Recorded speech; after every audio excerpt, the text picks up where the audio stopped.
I'll start us off because I go first in this brief lady lineup, and my story is the hottest mess. My first husband, was wicked. The Bible just says he was bad, so God took him away, dead.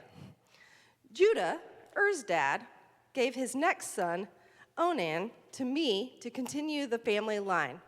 But Onan wasn't interested in fathering kids to bear his brother's name.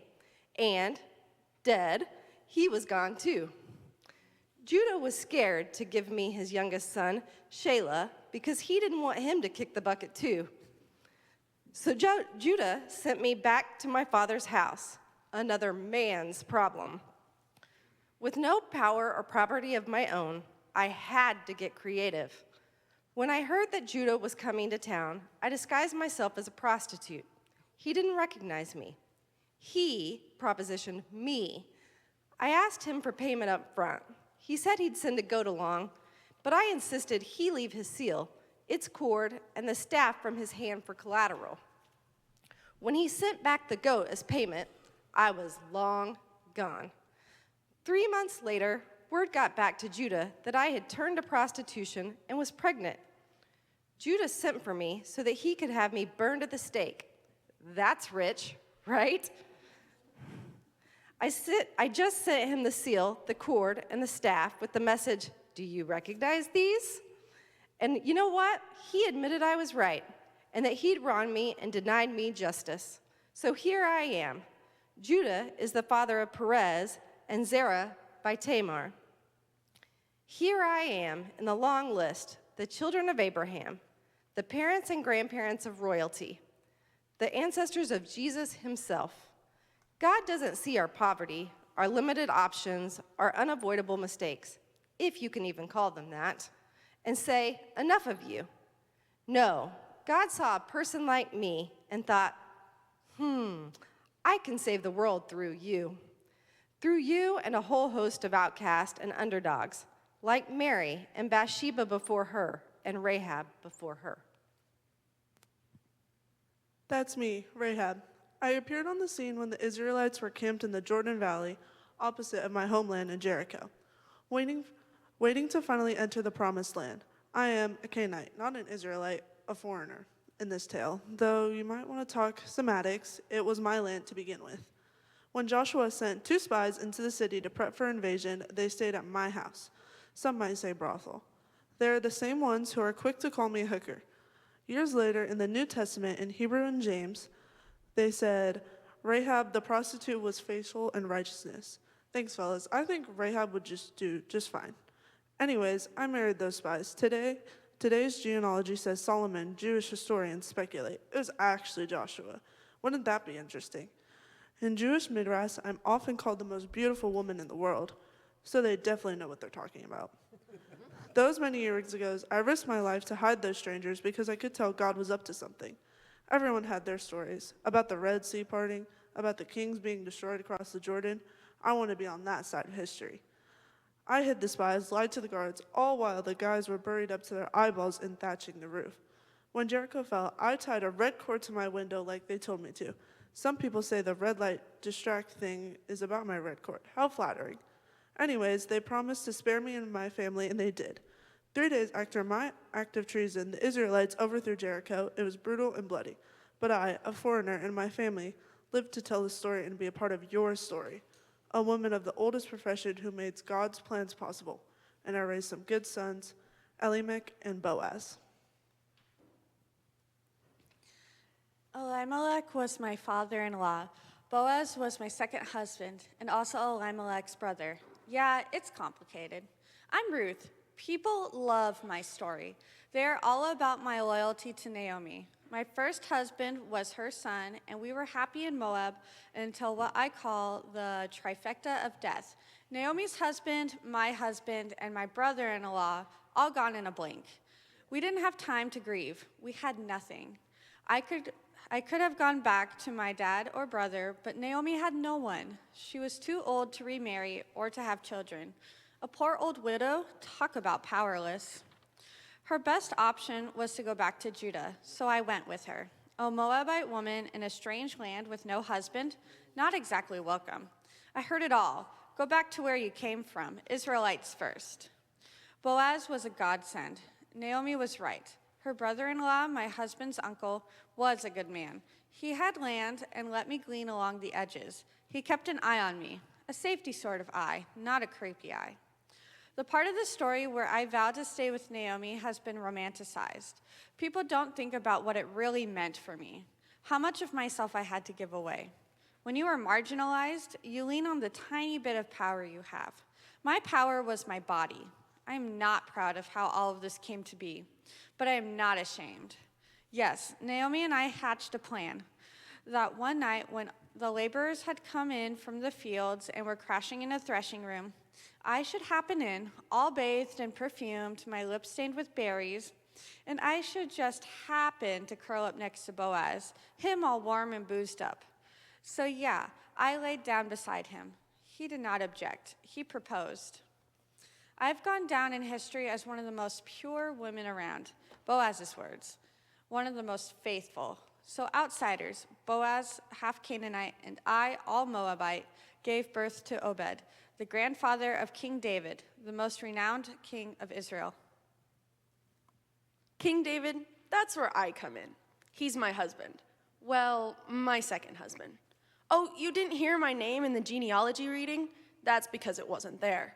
David was the father of Solomon by the wife of Uriah. Wife of Uriah, that's me, Bathsheba. How embarrassing to be memorialized for an affair and a child born to another man. Sure, David made me an honest woman later, but after he had my husband killed to save himself from scandal. But what choice did I have in all of that? History paints me as a temptress. But let's be clear, I never seduced the king. David was the one spying on me while I bathed. Who's the creepy one here? But history doesn't exactly favor women when it comes to their bodies.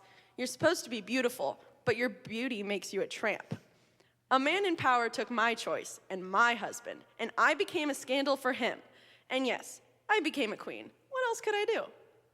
In our old age, I made sure David's and my son Solomon rose to power over his older brothers by my husband's other wives. Not too bad for the wife of Uriah, right? My son Solomon, he became the wisest king of Israel. I like to think he got that from me. This whole family tree thing, it's here to lend legitimacy to Jesus' lineage, starting with Abraham and making sure King David is in that line. If Jesus is to be known as the son of David, you can't skip over me. The son of David, that's my boy. And this family tree, his family tree, is mine too. Although I like the genealogy and Luke's account better, the truth is Matthew stretches things a bit.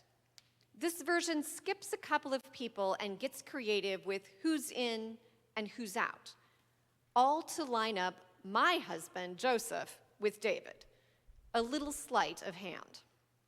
But Luke's version is about me. Each generation listed in order, clean, from Mary to King David. Of course, it doesn't say that. It starts off with, people suppose that Jesus was the son of Joseph, son of Eli. Ha, they supposed. It would have blown people's minds to know that Jesus was the unplanned, at least by me, child of a country girl and the Lord Most High. And then there's the part about Joseph being the son of Eli. Baloney. You heard it earlier. Joseph was the son of Jacob. Eli is my father. But what's mine is his, and what's his is his. Women's stories have long gotten buried, even if you have to get creative to scrub us out. There are only 5 of us in this genealogy. 5 women in 2,000 years. Thanks to Tamar, Rahab, Ruth, and Bathsheba, it doesn't seem so crazy that God of all chose an unwed teenage girl to mother the Savior of the world. Who is Joseph's mama? My baby's grandmother. Shouldn't you know her name? Know my mother's name?